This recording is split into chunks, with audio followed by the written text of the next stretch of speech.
Hello, my name's Jason Wolf, and if you're a Total War fan, you probably would know that Total War Attila will be coming out this month. So, I am making this video because of that. Making the top 5 games to play before Attila. Before you play Attila, or in order. Now, this isn't really a top 5 per se. Like, none of them's really the best. One's not better than the other. Like, they're pretty good in their own different ways. So I'm just going to be counting down to just random ones. So, like I said, not top 5. Maybe top obvious. I don't know. We'll see. Anyway, well, as I hope you enjoy this video and see you farther in.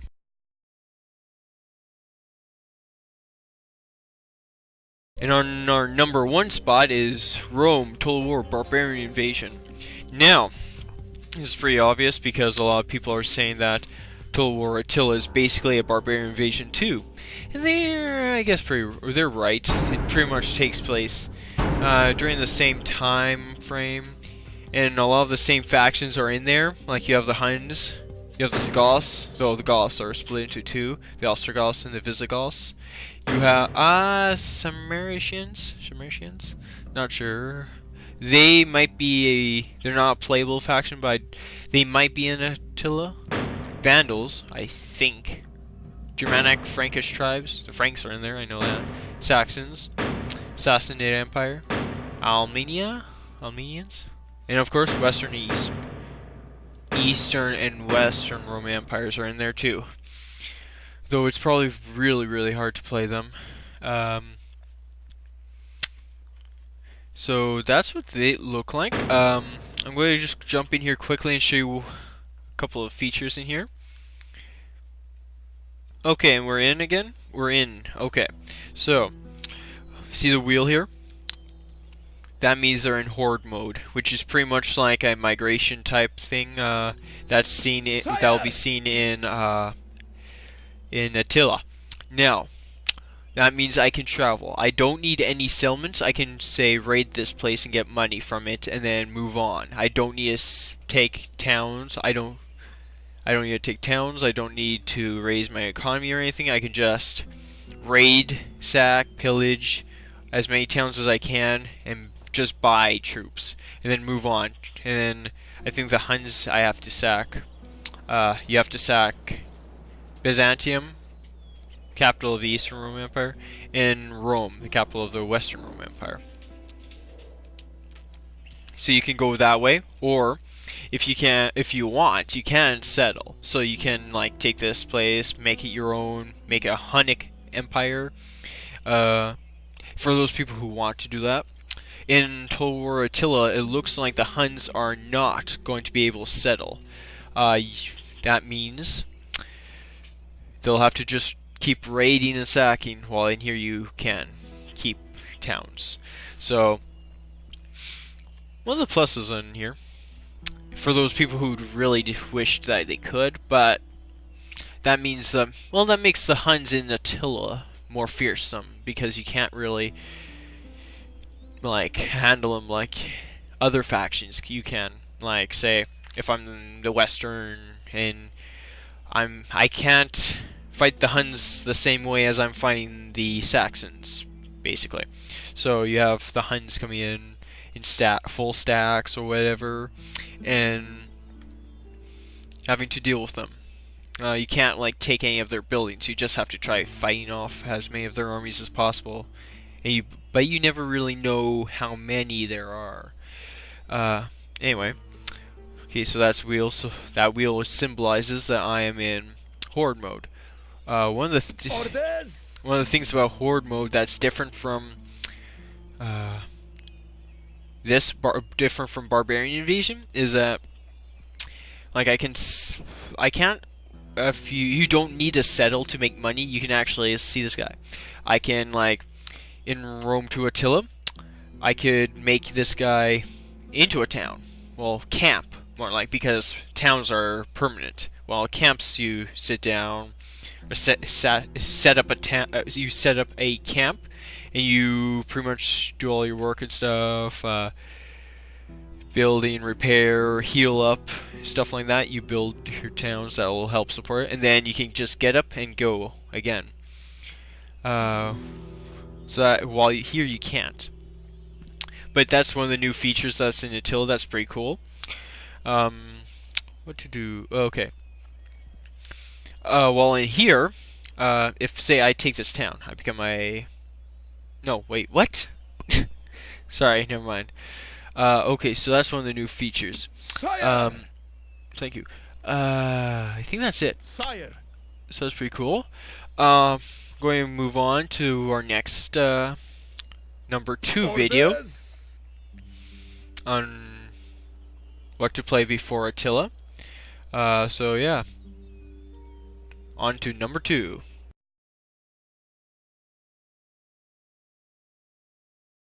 And on our number 1, or no, it's not number 1, we just did number 1. Number 2 spot goes to Civilization, Brave New Worlds, or more specifically, a scenario that's in it. The Fall of Rome. Load scenario. Defend Rome from the attack of the barbarian tribes, or try to take it down yourself and establish a new kingdom. Now you can choose the different difficulties. Oh, Immortal. I'm right now on either Immortal or Emperor. Anyway, so you have all these are pretty much redone by, like, there's other civilizations like her. She's supposed to be the leader of the. This is supposed to be the Byzantium Empire, but it's the Eastern.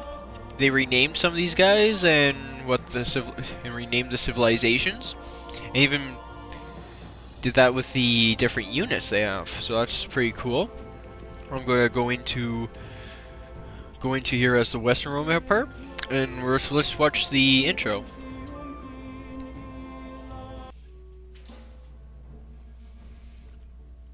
The Roman Empire, now split into West and East, has ruled the known world for nearly a millennium.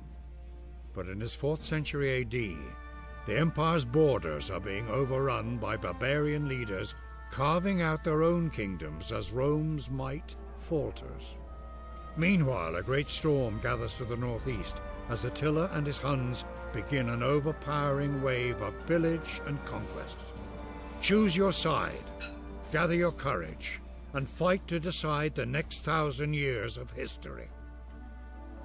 Okay, and that was pretty cool. The victory conditions are: victory revolves around controlling cities of the 3 empires: Western Rome, Eastern Rome, and Sassanid Persia. Empires gain victory points each turn for control of each imperial city. The Sassanids get 50% more. Barbarian civs gain victory points for capturing cities controlled by an empire. Larger cities are worth more points. Victory goes to the civilization with the most victory points at the end of 70 turns. So you have 70 turns basically. Units under barbarian civs control have no unit maintenance. Roman Empire may not sell buildings. There are 3 separate social policy trees available in the game. One is only available to the Eastern and Western Roman empires, one only for the Sassanids, and one for the barbarian powers. So each of those has their own social policy. The Roman policy tree works backwards in that you receive penalties instead of benefits for each policy chosen. Ooh. So that means playing as the Western or Eastern Roman Empire is pretty hard. Now, the special ability for the Western Roman Empire is Western Roman Empire legions will recruit defeated enemies onto their side. So, let's go into their place. You come down here. Just going to show this pretty quickly. Come on. Not just. You will build farm. You guard. You guard. You build. You guard. I'm not seriously playing. I'm just doing this to show you guys. So I'm not going to actually seriously put much of a defense or do a lot. This is just for a show. Oh, look. some Frankish soldiers. You guard. As you can see,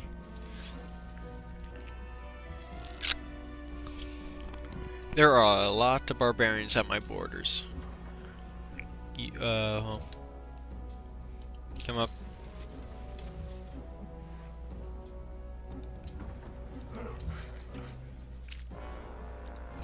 Armid. I'll put you on Armid too. You guard. Armid. Okay, you guard. And as you, okay, so there's the Eastern Roman Empire. Come down here. So you have only 70 turns to defend your place.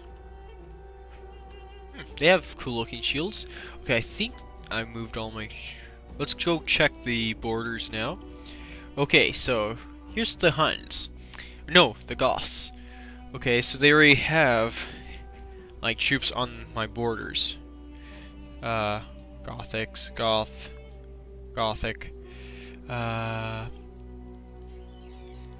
Some Frankish troops. Oh my goodness, they have a bunch over there. And some will be, some of the Picts will be coming down from this way. And as you can see from here, like, they have a ton of troops over here for the Franks. Sassanids, I can't really see much over here. Actually, oh wait, here's the Huns. Okay, so here are the Huns. Some of the Huns over here. Wow, there's a lot of Gothic troops up that way. So as you can see, if you play the scenario and you're playing as one of the like Eastern Western Roman empires, then you're going to have your work cut out for you. So let's go to the next turn and see how everybody what happens.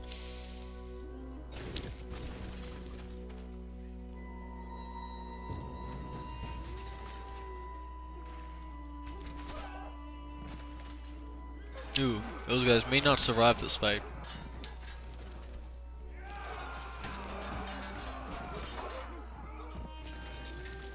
No, probably a stupid idea to send those guys there. Major. So, pretty much. Oh, I can run with them. You guys come here. So that's pretty much what it looks like. You're pretty much... I don't have very many troops, and my gold is pretty low too, like... Well, that's pretty realistic, because that's pretty much what it was like back then. You did not have a lot of... They didn't get paid a lot. Well, they were running out of money, and... They couldn't hire their own men, so they ended up having to hire barbarians, which wasn't really that good idea. Anyway. So, and you have all these different groups rushing in, so... While it's not a Total War game, it's still a pretty good one, and it's pretty, I think it captures the time of an era pretty well. Yeah. You have tons of barbarians swarming into your empires, and you're trying to defend as much as you can, even though you may not be able to. But yeah, so that's why this makes it onto my number 2 spot on games to play while you're waiting for Attila. And now we will be going to number 3.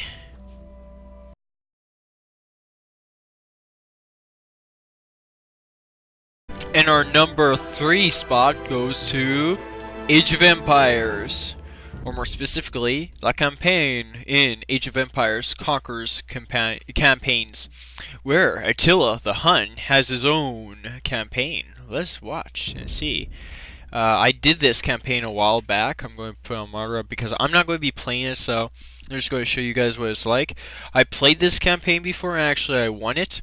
I've not played it since I got from Steam. I haven't played the campaigns yet. I played it with a few friends that I have, but I've not played the campaigns, so that's why it's like only one spot here. But I have played it and I have beaten it, so anyway, that's not important. Now let us watch and listen. A severed head on a pike seemed such a grisly trophy to be displayed in the chapel at Chalon. And yet it took me weeks before I got up the nerve to ask Father Armand why he kept it. The ancient priest stared out the window for a long time, recalling days gone by. "I was there," he said finally, "at the Battle of the Catalonian Fields, fighting alongside Aetius and Theodoric the Goth. I knew there had been a battle here, decades ago. Peasants still overturned skeletons and broken shields with their plows from time to time. Who was it, Father? I asked him. Who were you fighting? He turned back to regard me, paralyzing me in his old man's stare. Attila the Hun, he said, and then he told me the story. The Huns rode out from the wilderness sometime in the 400s, eager to feast on a Roman Empire weak from internal corruption and the expansion of other barbarian tribes. It was the Huns who drove many of these other barbarians before them. They were terrifying warriors from the steppes of Asia, their bodies disfigured from ritual scarring, their legs deformed from a near lifetime in the saddle. Despite their fearsome aspect, the Huns might have been little more than raiders, had it not been for the leadership of Attila. He called himself the Scourge of God. Attila and his brother Bleda led the Huns not just to raid, but to devastate Scythia and Persia.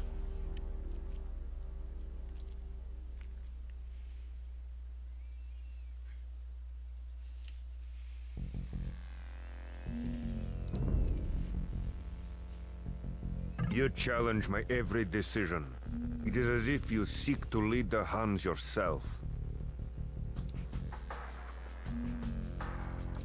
Very well.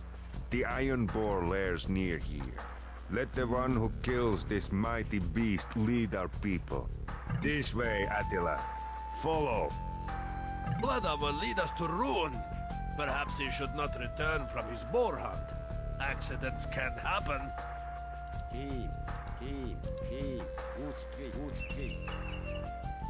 Rax, brother.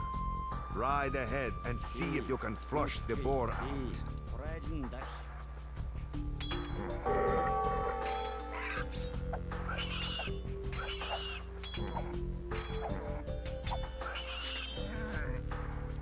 Attila, that boar would have killed me had you not intervened. Pity that none will ever learn of your loyalty. Archers, attack!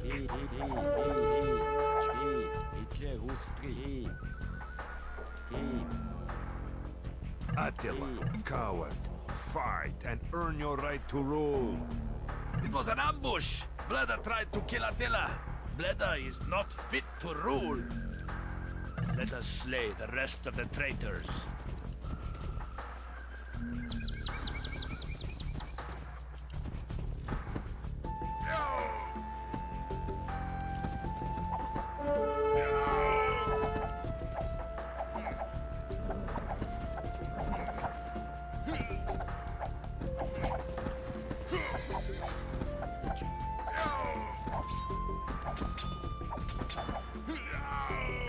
Attila is king of the Huns. He will lead us to victory against our blood enemies.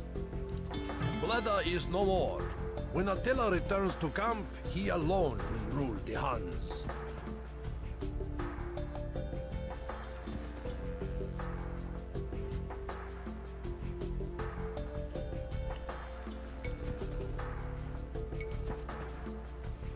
Okay, so Age of Empires, Hun campaign.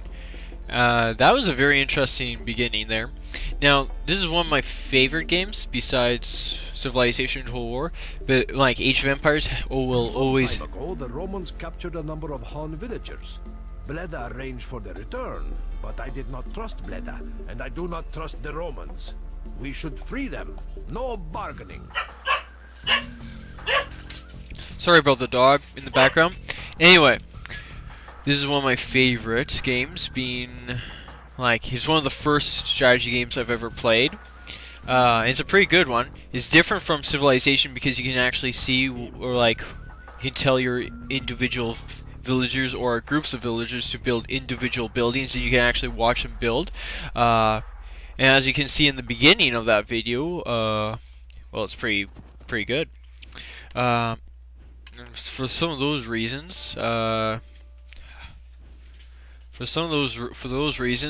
Age of Empires, the Hun campaign makes it onto our number 3 spot. Now onto our number 4.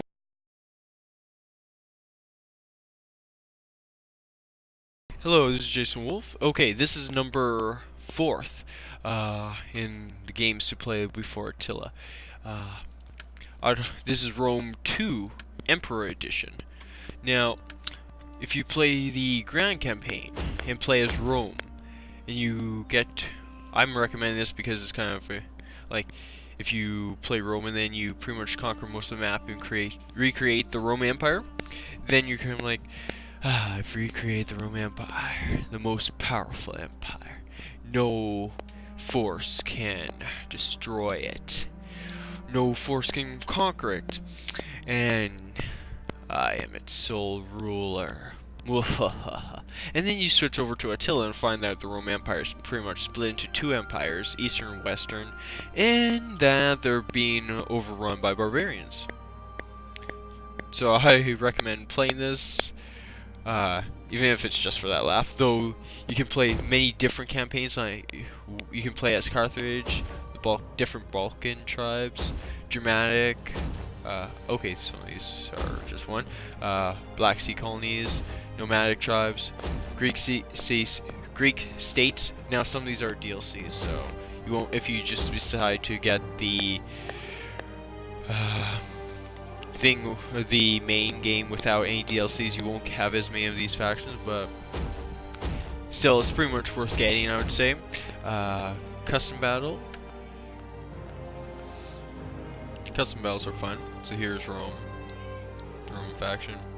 But yeah, these are pretty caucus. I would highly recommend playing this game because, well, for the obvious reason, it's pretty much Rome 1. Like, this is pretty much the newer version of that, but with a lot of cooler features. Though I wish one thing I wish was the family tree, but that will be showing up in Attila, so that'll be good. So this is number 3, just for prequel's sake. And number 5.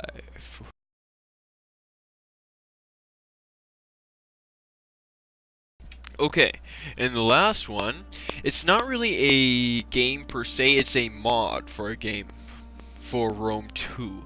Now, Constantine, Rise of Christianity. Now let's see the map. No, that's prologue. Constantine. Okay, as you can see there, you actually have 4 Roman emperors at the time. This is when, okay, for the history, like, okay, the Eastern, Western, or the Roman Empire was split into 2. I'm not sure his name. I'm going to have to read that sometime, find out. I did have his name, but anyway, by this very important emperor who pretty much reformed a lot of the things about the emperor, or about the empire that helped it last for so long afterwards. But okay, so he was the one who split the Roman Empire into Eastern and Western, and then he gave each of the emperors, or co-emperors, a high heir, or and they end up getting their own parts. I think I'm not sure. I think that's how it worked. Anyway, so then you have Constantine Augustus, Licinius Augustus, Maxius Dia Augustus, and Constantine Augustus. Wait, Maxitanus Augustus, and Constantine Augustus. Now, the Augustus is actually a title. Of pretty much, yeah, it was a title of like emperor. So let's see what faction you have. Like you see, you have those 4 Roman factions. Eastern factions have the Sassanid Empire and the Armenian Empire. You have Germanic tribes. You have the Lombards, the Gauls, and the Franks. Now, the Franks will be in Attila. The Gauls, again, will be in Attila, but they're going to be divided into 2 groups: the Visigoths and the Ostrogoths. I think they're the nomad group, or migration groups that start out without any semblance, and you can pretty much raid or settle down somewhere else, and like any other faction. And the Lombards. The Lombards might be in Attila, but they're not a playable faction that I know of. You have the Picts up in Britain. You have the Germanian Kingdom, which is in Africa. Where am I? African. Well, it's African Kingdom. So, Arabian Kingdoms. You have Kanda. That looks like it's near one of. I'm not sure where that is. And then nomadic tribes, the Huns. So you can play the Huns. Unlike Barbarian Invasion, however, its initial challenge is hard, and I actually tried playing playing the Huns on hard, and it's still it's not hard, but I played it. I'm not sure what difficulty I did it, whether it was medium or even easy. It was still, or maybe even hard. I think it was on hard, but it was really hard. I couldn't even, I couldn't take that settlement. I ended up getting into a war with those guys, and well, it was pretty hectic. I ended up not stopped playing it for several reasons. I'm gonna have to try again, though maybe differently. So,